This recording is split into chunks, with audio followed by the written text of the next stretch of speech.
Maqaa Abbaa, kan Ilmaa, kan Hafuura Qulqulluu, Waaqayyo tokkoon Ameen. Ijoollee tawaahidoo addunyaa hundarratti kan argamtan maatii Waaqayyoo, nageenyii fi araarri Waaqayyoo hunda keenya wajjiniin haa ta'u.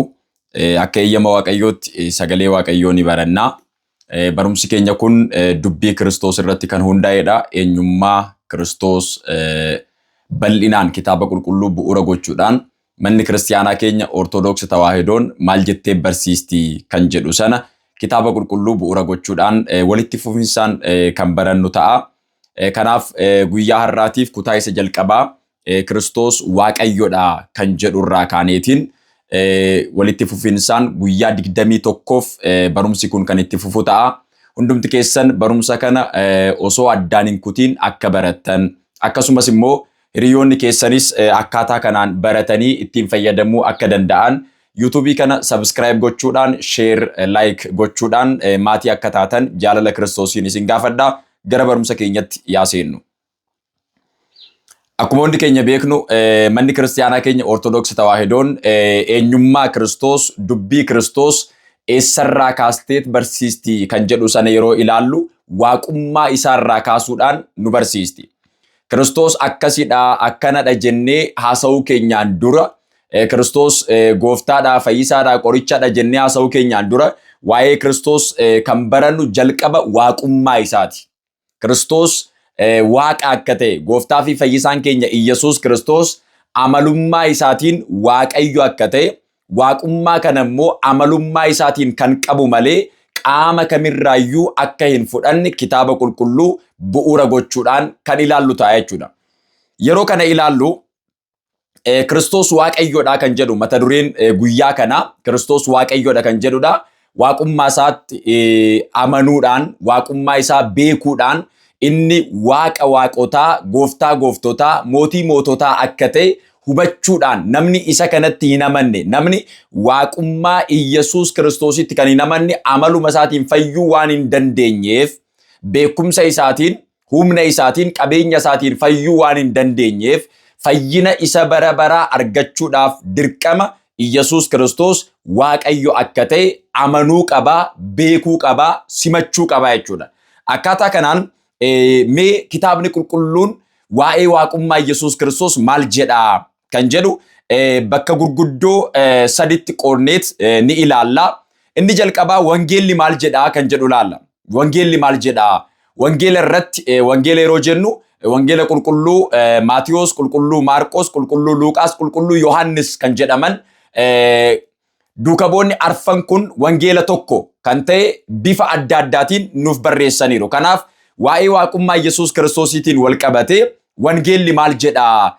Wangeela irratti barreeffamee kan jirus maalidha kan jedhu jalqaba irratti wangeela qulqulluu Yohannis boqonnaa 1 lakkoofsa 1 jalqabneet ni ilaalla. Wangeela qulqulluu Yohannis boqonnaa 1 lakkoofsa 1 jalqabnee yeroo ilaallu akkas jedha. Jalqaba irratti jechatu ture, jechis Waaqayyo bira ture, jechis Waaqayyo ture jedha. Jalqaba irratti jechatu ture jedha. Isa Amaariffaan በመጀመሪያው ቃል ነበረ kan jennu sana jechuudha. Jalqaba irratti jechatu ture. Jechi sunis Waaqayyo bira ture erga jedhee booda jechi sunis Waaqayyo ture jechuudhaan qulqulluun Yohannis waa'ee waaqummaa Iyyasuus Kiristoos dubbachaa jira. Amma jalqaba kan jedhe Waaqayyoon amalummaa isaatiin jalqaba hin qabu. Garuu qulqulluun Yohannis maal jedhee jalqaba yeroo jedhu addunyaan osoo hin uumamin barri osoo hin lakkaawwamin dura gooftaan keenya fayyisaan keenya Iyyasuus Kiristoos abbaa fi hafuura qulqulluu wajjiniin aangoo tokkoon wal qixa ta'ee jiraachaa akka ture. Sana booda immoo addunyaa ija keenyaan arginu kana isa mul'atus isa hin mul'annes hundasaa bakka hin jirrerraa gara jiruutti fidee akka uume qulqulluun Yohannis yeroo waaqummaa Iyyasuus Kiristoos yeroo dubbatu maal jedhee jalqaba jedhe addunyaan osoo hin uumamin dura barri osoo hin lakkaawwamin dura jalqaba abbaa fi hafuura qulqulluu wajjiniin aangoo tokkoon wal qixa ta'ee jiraachaa akka ture. Kiristoos waaqa ta'uusaa kan dubbatu qulqulluun Yohannis jalqaba jecha ture. Jechi kun waaqa bira ture. Maal jechuudha? abbaa fi hafuura qulqulluu wajjin ture. Jechi kun immoo amalummaa isaatiin Waaqayyo ture jedha. Hubadhaa maatii Waaqayyo. Amalummaa isaatiin Waaqayyo ture. Waaqummaa qaama kamirraayyuu hin fudhanne. Amalummaa isaatiin inni Waaqayyo waan ta'eef jechuudha. Kanaaf jechi kun Waaqa ture jedhee qulqulluun Yohaannis waaqummaa isaa erga dubbatee booda akkas jedheet itti fufa. Kunis jalqaba irraa Waaqayyo bira ture. Hundumtuus isaan ta'e. Kan ta'e keessaayis isa malee kan ta'e homtuun jiru. Jireenyis isa keessa ture. Jireenyis ifa namaa ture. Ifti dukkana keessatti ni ibsa. Dukkannis isa hin argine jedha. Isa hin arganne jedha. Amma wangeela qulqulluu Yohaannis boqonnaa tokko lakkoofsa tokko jalqabnee hanga lakkoofsa 5tti yeroo ilaallu jalqaba jecha akka ture. Inni qaama Sillaasee keessaa qaama tokko akka ta'e hafuura qulqulluu fi abbaa wajjin walqixxummaadhaan jiraachaa akka ture eenyummaa isaa erga dubbatee booda qulqulluun Yohaannis maal jedhee itti aanseet immoo wanti hundinuu isumaan ta'e. Hundumtuu addunyaa kana keessa kan jiru hundumtuu isumaan ta'e. Isa malee kan ta'e. Isaan malee kan uumame. Hubadhaa maatii Waaqayyo. Inni uumaa waan ta'eef, inni Waaqayyo waan ta'eef wanta hunda uumeera. Waaqummaa isaatiin malee, aangoo isaatiin malee kan uumame, gara jireenyatti kan dhufe tokkollee hin jiru jedhee qulqulluun Yohaannis waaqummaa Iyyasuus Kiristoos akkaataa kanaan nu barsiisaa jira jechuudha. Waaqummaa Iyyasuus Kiristoos akkaataa kanaan nu barsiisaa jira. Kanatti aansuudhaan immoo asuma wangeela qulqulluu Yohaannis boqonnaa 20 lakkoofsa 27 irratti gooftaa fi fayyisaan keenya Iyyasuus Kiristoos erga du'aa ka'ee booda qulqullichi Toomaas duuka bu'aa Iyyasuus Kiristoos kan ture qulqullichi Toomaas Kiristoos harka kootiin tuqu malee bakka waraaname sana cinaacha isaa isa waraaname sana harka kootiin tuqu malee barruu isaa isa waraaname sanas harka kootiin yoon tuqe malee hin amanuu jedhee ture Toomaas. Yeroo kana gooftaa fi fayyisaan keenya Iyyasuus Kiristoos Toomaas waameetiin Toomaas gara koo koottu kan amante malee shakkaa hin ta'iini barruu koo isa waraaname kana ilaali kottu harka kee fidiitii harka keetiin tuqi jedhee erga itti agarsiisee booda Toomaas ija isaatiin ilaalee harka isaatiin tuqee eenyummaa Kiristoos erga beekee booda akkas jedhee galateeffate. Waaqa koo gooftaa koo jedhee galateeffate. Hubadhaa. Duuka bu'oota keessaa Toomaas Kiristoos yeroo galateeffatu maal jedhee Waaqa koo jedhee galateeffate. Itti aansee immoo gooftaa koo jedhee galateeffate. Kiristoos osoo Waaqa ta'uu baate Toomaas Waaqa koo jedhee yeroo isa galateeffatu lakki dhiisii ani Waaqa miti jedhee maan dhorkinere. Inni amalummaa isaatiin Waaqa waan ta'eef nama fayyisuudhaaf nama ta'ee kan mul'ate ilma Waaqayyoo waan ta'eef samii irratti haadha malee lafa irratti abbaa malee kan dhalate inni jiraataa bara baraa gooftaa gooftotaa Waaqa waaqotaa waan ta'eef qulqulluun Toomaas Waaqa koo jedhee erga galateeffate booda gooftaa koo jedhee yeroo itti dabalu gooftaa fi fayyisaan keenya Iyyasuus Kiristoos calliseetuma dhiisee jechuudha. Kan amante malee shakkaa hin ta'in jedheen hin shakkiin amantiidhaan jiraadhu kan amante ta'ii maaliif shakkitaa jedheet isa gaafateera. Kanaaf maatii Waaqayyoo wangeela keessaa qulqulluun Yohaannis iddoo hedduu irratti gooftaa fi fayyisaan keenya Iyyasuus Kiristoos inni Waaqa ta'uusaa ibseera. Wangeela qulqulluu Yohaannis boqonnaa 10 lakkoofsa 30 irratti anii fi abbaan tokkodha jedhee Kiristoos dubbateera. Anii fi abbaan tokkodha jechuun abbaan uumaadha anis uumaadha jechaa jira. Abbaan Waaqayyoodha anis Waaqayyoodha jechaa jira. Kana jechuun Waaqa sadii osoo hin ta'in Waaqa tokko. Waaqummaadhaan Sillaaseen tokko waan ta'eef gara fuulduraatti icciitii Sillaasee bal'inaan ni baranna. Abbaa ilma hafuura qulqulluu kan jedhu mata duree of danda'een mata duree tokko kaasneetiin icciitii Sillaasee gara fuulduraatti bal'inaan kan ilaallu ta'a. Ammaaf garuu Waaqayyo gooftaan keenya fayyisaan keenya Iyyasuus Kiristoos wangeela irratti iddoo hedduu irratti waaqummaa isaa ibseera. Isaan keessaa amma kan ilaalle hundumti keessan sirriitti kan qabachaa jirtan wangeela Yohaannis boqonnaa 1 lakkoofsa 1 hanga lakkoofsa 5. Wangeela Yohaannis boqonnaa 10 lakkoofsa 30 irratti gooftaan keenya fayyisaan keenya Iyyasuus Kiristoos Ani fi abbaan tokkodha jedhee inni abbaa fi hafuura qulqulluu wajjiniin aangoodhaan walqixa ta'uu isaa qaama Sillaasee keessaa nama fayyisuudhaaf nama ta'ee kan mul'ate qaama tokko akka ta'e inni Waaqayyo akka ta'e kan itti ibsedha. Inni sadaffaan immoo wangeela qulqulluu Yohaannis boqonnaa 17 lakkoofsa 5 irratti gooftaan keenya fayyisaan keenya Yesuus Kiristoos abbaa isaa wajjiniin yeroo haasa'u maal jedhee yaa abbaa addunyaan osoo hin uumamin dura kabaja ulfina ani si wajjin qabu sanaan isa sanaan ulfina naa kenni jedhee dubbateera. Kana jechuun addunyaan osoo hin uumamin dura Kiristoos abbaa fi hafuura qulqulluu wajjiniin ulfina tokkoon kabaja tokkoon waaqeffamaa akka ture kabaja tokkoon ulfina tokkoon jiraachaa akka ture Kiristoos ibsuudhaaf addunyaan osoo hin uumamin dura jedhee jecha kana kaaseera.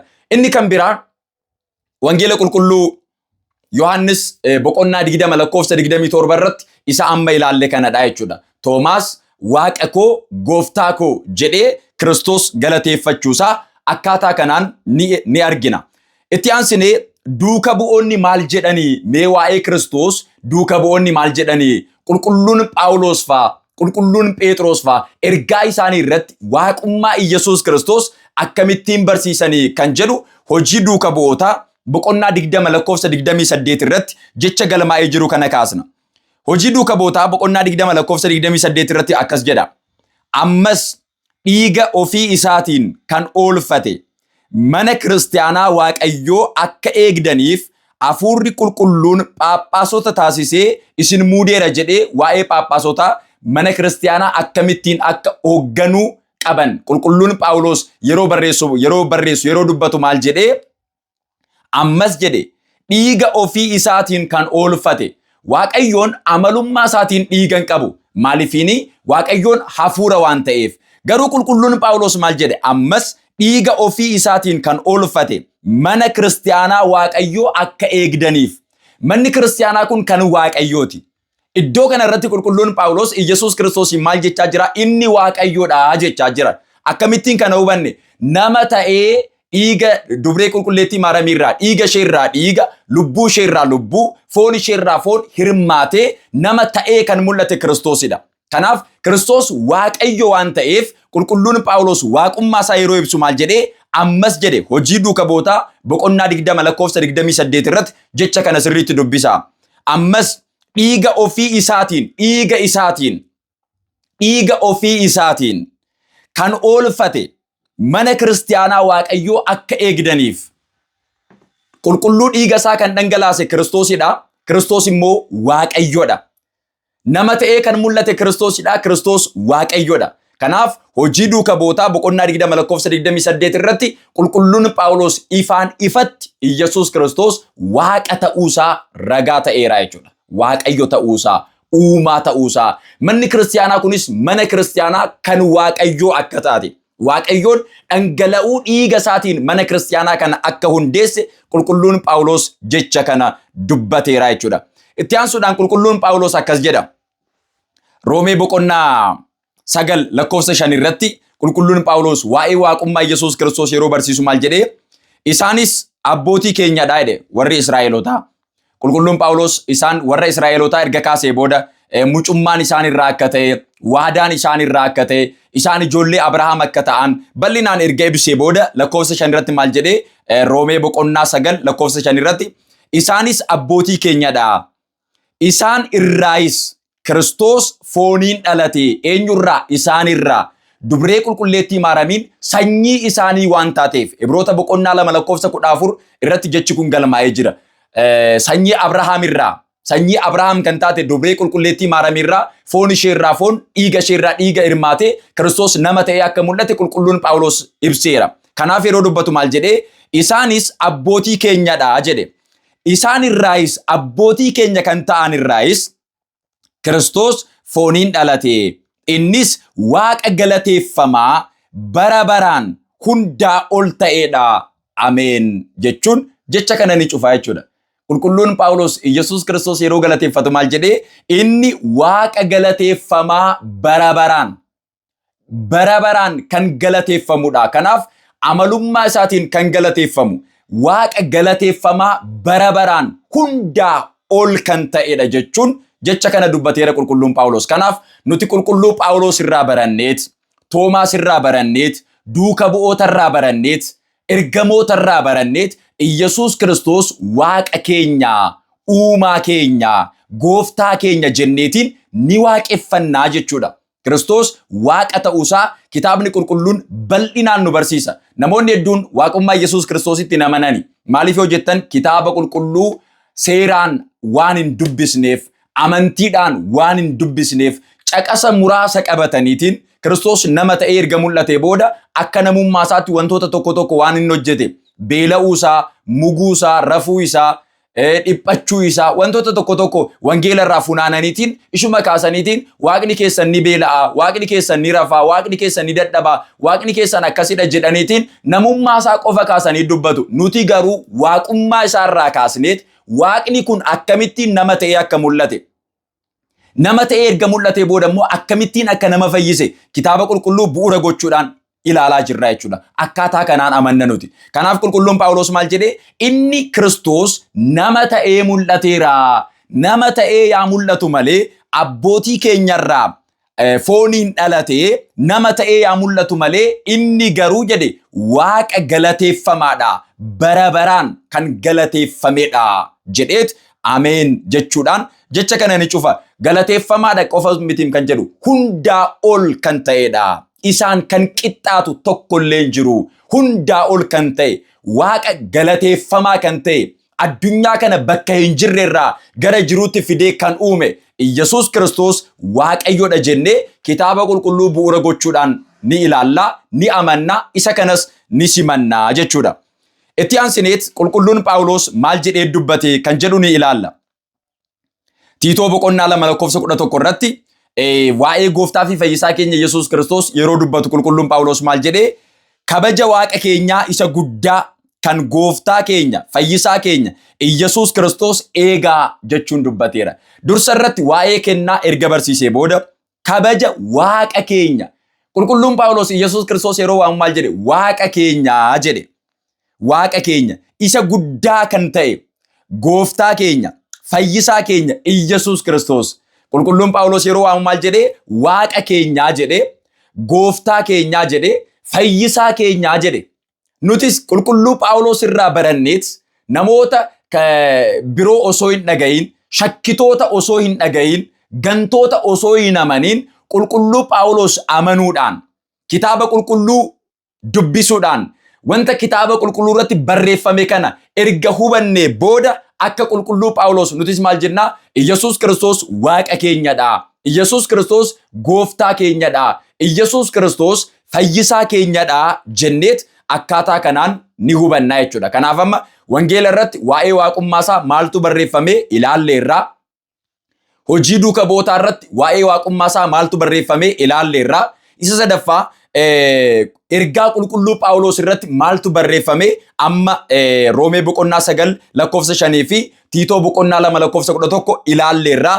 Qulqulluun Phexros immoo maal jedhee waa'ee gooftaa fi fayyisaa keenya Iyyasuus Kiristoos waaqummaa isaa maal jedhee barreesse kan jedhu lammaffaa Phexros boqonnaa 1 lakkoofsa 1 irratti waaqa keenyaa fi qoricha keenya kan ta'e jechuudhaan dubbateera.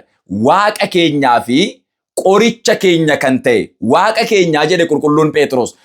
Kanaan dura wangeela qulqulluu Maatiyos boqonnaa 16 lakkoofsa 16 irratti qulqulluun Phexros yeroo ragaa ba'u hafuura qulqulluutiin guutameet, hafuura waaqayyootiin guutamee Iyyasuus Kiristoos ilma waaqayyoo waaqa akka ta'e, inni jiraataa bara baraa akka ta'e ibseera jechuudha. Isa dura amane sana bara barsiisummaa isaatti immoo yeroo barsiisu immoo ergaa barreesse irratti lammaffaa Phexros boqonnaa 1 lakkoofsa 1 irratti maal jedhee? Waaqa keenyaa fi gooftaa keenya, qoricha keenya jechuudhaan isa kana dubbateera. Kanaaf isaan kana yeroo ilaallu caqasa kitaaba qulqulluu irratti barreeffame muraasuma ishee daqiiqaadhuma kana keessatti jechuudha. Ishee amma kaasne hedduun barreeffameera. Kumaatamaan barreeffamee jira.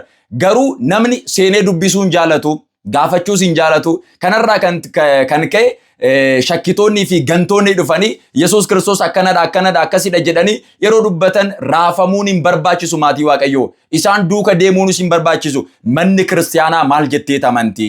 Manni kiristaanaa maal jettee barsiisti? Kiristoos yeroo dubbatu maal jedhe? namoonni anaan eenyunaan jedhu jedhe warri ebeluu isaan tokko Museedha jedhu isaan tokko Ermiyaasidha jedhu warri kaan immoo raajota keessaa qaama tokko jedhanii kan barsiisan jiru jedhanii waa'ee namootaa ilaalcha namootaa yeroo dubbatan Kiristoos maal jedhee isin hoo anaan eenyunaan jettu jedhe eenyu anaan jettu isin harka koorraa kan nyaattan bakkan oole ooltanii bakkan bule bultanii ana wajjiniin kan jiraattan barumsa koo kan barattan isin hoo eenyu anaan jettu jedhee Kiristoos gaafateera. Kanaaf manni kiristaanaa eenyu jetteet amantii kan jedhu deebii quubsaa kennuudhaaf isa kanatti sirriitti amananii amantii kanaan immoo cimanii jiraachuudhaaf kitaaba qulqulluu dubbisuun barbaachisaadha jechuudha. Kanaaf Yesuus Kiristoos Waaqayyodha, Waaqa waan ta'eef uumaa keenyaa jenneet dubbanna.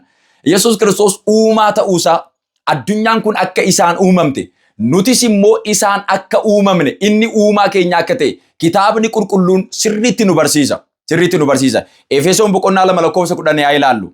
Qulqulluun Phaawulos ergaa isaa kan barreesse saba Efesooniif Efesoon boqonnaa 2:10 irratti akkas jedha. Nuti uumamtoota isaati hoo akka ittiin deddeebinuuf Waaqayyo dursee kan qopheesse hojii isa gaarii hojjechuuf Yesuus Kiristoosiin uumamne jedha. Efesoon boqonnaa 2:10 irratti maal jedha? Yesuus Kiristoosiin uumamne. Kan nu uume eenyudha? Yesuus Kiristoosidha. Kanaaf Yesuus Kiristoos maalidha? Uumaadha. Yesuus Kiristoos Waaqayyodha. Kitaabni qulqulluun ni dubbata. Eessaa fiddanii tiree uumaa miti kan jettan isin? Eessaa fiddanii tiree Waaqa miti kan jettan? Kitaabni qulqulluun Waaqayyodha jedha. Kitaabni qulqulluun uumaadha jedha. Kunoo asuma irratti ilaalaa jirra. Qulqulluun Phaawulos maal jedhe? Yesuus Kiristoosiin uumamne jedhe. Hojii gaarii akka hojjennuuf nuti uumamtoota isaa waan taaneef, uumamtoota Kiristoos waan taaneef, uumamtoota isaa waan taaneef akka ittiin deddeebinuuf Waaqayyo dursee kan qopheesse hojii isa gaarii hojjechuuf Yesuus Kiristoosiin uumamneerraa. Kan nu uume Yesuus Kiristoosidha jechuudha. Nu qofa miti Kiristoos addunyaa kanallee akka uume qulqulluun Phaawulos jecha Daawit faarsaa isaa irratti kan dubbate sana kaasuudhaan Ibroota boqonnaa 1:10 irratti Yesuus Kiristoosiif caqasee dubbateera. Akkas jedha. Ibroota boqonnaa 1:10 irratti yaa gooftaa ati dursitee lafa bu'uuressite. Yaa gooftaa jedheet waa'ee Kiristoos haasa'aa jira. Sirriitti hubadhaa. Yaa gooftaa ati dursitee lafa bu'uuressite. Samiiwwanis hojii harka keetiiti. Isaan ni darbu. Ati garuu ni jiraatta. Hunduu akka uffatatti ni moofa'a. Akka golgaattis isaan ni marta. Ni jijjiiramus. Ati garuu yoomiyyuu sumadha. Barri kees kan hin xumuramnedha jedha. Isa kana qulqulluun Phaawulos kan dubbate Kiristoosidhaaf. Kanaaf Kiristoos yeroo galateeffatu Phaawulos maal jedhee? Yaa gooftaa ati dursitee lafa bu'uuressite. Samiiwwanis hojii harka keetiiti. Lafa kan bu'uuressite si'idha. Samiiwwanis kan uumte si'idha. Isaan kun hundinuu ni darbu. Ati garuu ni jiraatta. Maaliif jennaan isaan kun osoo hin uumamin ati jiraataa turte. Isaan kanas kan uumte si'idha. Isaan kanas dabarsitee amalummaa keetiin jiraataa taatee kan jiraattu si'idha. Amalummaa keetiin jiraataa taatee kan jiraattu si'idha. Kanaaf isaan kun ni darbu. Akka uffatatti ni moofa'a. Ni moofa'a akka uffatatti. Akka golgattis ni martaa. Hundumti isaa ni darbaa. Ati garuu hin dabartu. Amalummaa keetiin jiraataa kan taatedha. Jiraataa qofa miti Kiristoos jiraachisaas kan ta'edha. Hunda kan jiraachisu isadha. Kanarratti hundaa'uudhaan Yesuus Kiristoos Waaqayyodha jenneet ni amanna. Barumsa kana yeroo barattan yaadannoo qabachuudhaan jecha ani dubbadhe qabxiileen barumsa kana keessatti kaasu caqasan kitaaba qulqulluu keessaa fidee haasa'aa jiru kana qabachuudhaan akka barattan gamanumaan ergaa koo dabarsuun barbaada. Barumsi kun hiriyoota keessan bira qaqqabuu akka danda'u namoonni hedduun barumsa kana baratanii waaqummaa Yesuus Kiristoositti amananii fayyanii mootummaa Waaqayyoo dhaaluu akka danda'an hundumti keessan subscribe, share, like akka gootan jaalala Kiristoosiin isin gaafadhaa. Ulfaadhaa galatoomaa. Kutaa isa lammaffaa irratti Yesuus Kiristoos beenyaadha kan jedhuun wal arginaa. Nagaan jiraadhaa.